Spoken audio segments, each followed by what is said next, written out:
नमस्कार दोस्तों, आप सभी का स्वागत है हमारे YouTube चैनल पर। तो दोस्तों, हनुमान चालीसा में इतनी ज़्यादा शक्ति है कि आपको हर प्रकार के संकट से यह छुटकारा दिला सकता है। हर प्रकार के संकट से यह आपकी रक्षा कर सकती है। मनुष्यों को अपने जीवन में कई प्रकार की बुरी शक्तियों का सामना करना पड़ता है। ये अदृश्य रूप में स्थित नकारात्मक शक्तियों को मनुष्य के जीवन पर भयानक परिणाम डालती है और यह व्यक्ति को मानसिक रूप से अस्वस्थ कर देती है। हनुमान चालीसा की अद्भुत शक्ति का अनुभव कई लोगों ने किया है।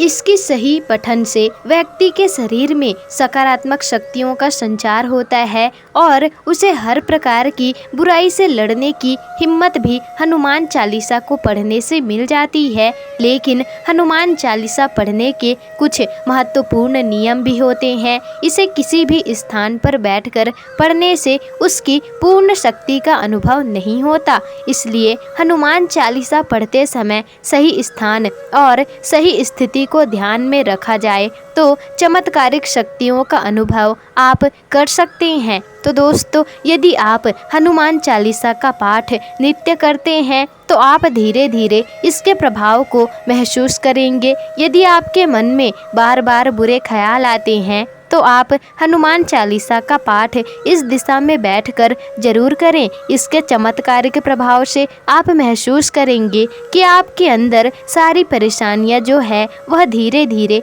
खत्म हो रही है। और हनुमान चालीसा न केवल बाहरी बुराई से बल्कि मन की बुराई से भी लड़ने की शक्ति आपको प्रदान करती है। इसलिए आप हनुमान चालीसा की इस शक्ति को पहचान कर इसका पठन अवश्य करिएगा। यदि आपको लगता है कि आपके घर में कोई बुरा साया है या फिर आपके घर पर किसी की बुरी नज़र लगी हुई है, आपको लगता है कि आपके ऊपर किसी ने काला जादू या फिर टोना टोटका किया है, तो भी आपको हनुमान चालीसा का पाठ करना चाहिए। ये इन सभी बुरी शक्तियों से आपकी रक्षा करती है। तो दोस्तों, अब आइए जान लेते हैं कि आपको हनुमान चालीसा का पाठ कैसे करना चाहिए। तो दोस्तों, पहली बात, हनुमान चालीसा का पाठ करते समय सबसे पहली बात कि कभी भी हनुमान चालीसा का पाठ करें तो अधूरा ना पढ़ें और ना ही अधूरा सुने। हनुमान चालीसा संपूर्ण करके ही अपने स्थान से उठें। श्लोक या फिर चौपाई का उच्चारण सही रखें और हमेशा हनुमान चालीसा का पठन करने से पहले प्रभु श्री राम जी और माता जानकी को प्रणाम अवश्य ही करें। अब दोस्तों, दूसरी बात, ब्रह्म मुहूर्त में यदि आप किसी रोग से पीड़ित हैं तो आपको ब्रह्म मुहूर्त में जाग करके स्नान आदि करके एक आसन पर बैठकर हनुमान चालीसा का पाठ करना चाहिए। इससे सभी प्रकार के रोगों का नाश हो जाएगा और आप बिल्कुल स्वस्थ हो जाएंगे।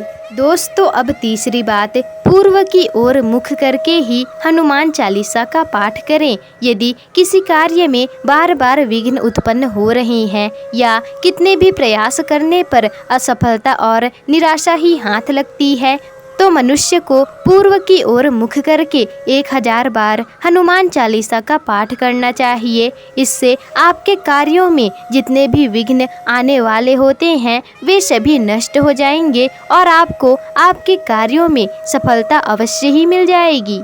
अब चौथी बात दोस्तों, उत्तर की ओर मुख करके यदि विद्यार्थियों को परीक्षा में सफलता नहीं मिल रही, कितनी भी पढ़ाई करने के बाद भी उन्हें ध्यान नहीं रहता, तो उन्हें नित्य पढ़ाई करने से पहले उत्तर की ओर मुख करके हनुमान चालीसा का पठन अवश्य ही करना चाहिए। यदि बार बार धन की हानि हो रही हो और आर्थिक स्थिति खराब हो तो हमें उत्तर दिशा की ओर मुख करके हनुमान चालीसा का पठन अवश्य ही करना चाहिए, जिससे कि आपकी आर्थिक स्थिति सही हो सके।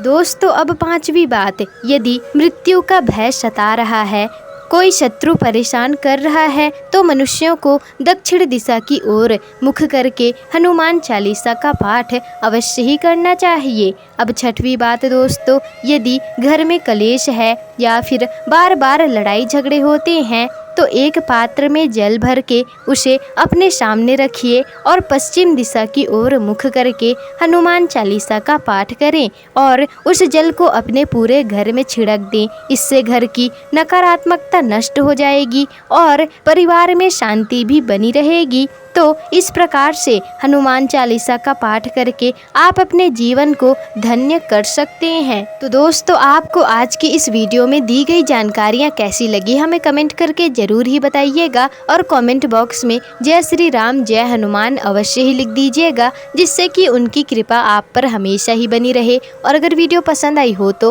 वीडियो को लाइक शेयर कॉमेंट और चैनल को सब्सक्राइब जरूर ही कर दीजिएगा, जिससे कि आपको ऐसी ही जानकारी पूर्वक वीडियोस आगे भी मिल सके।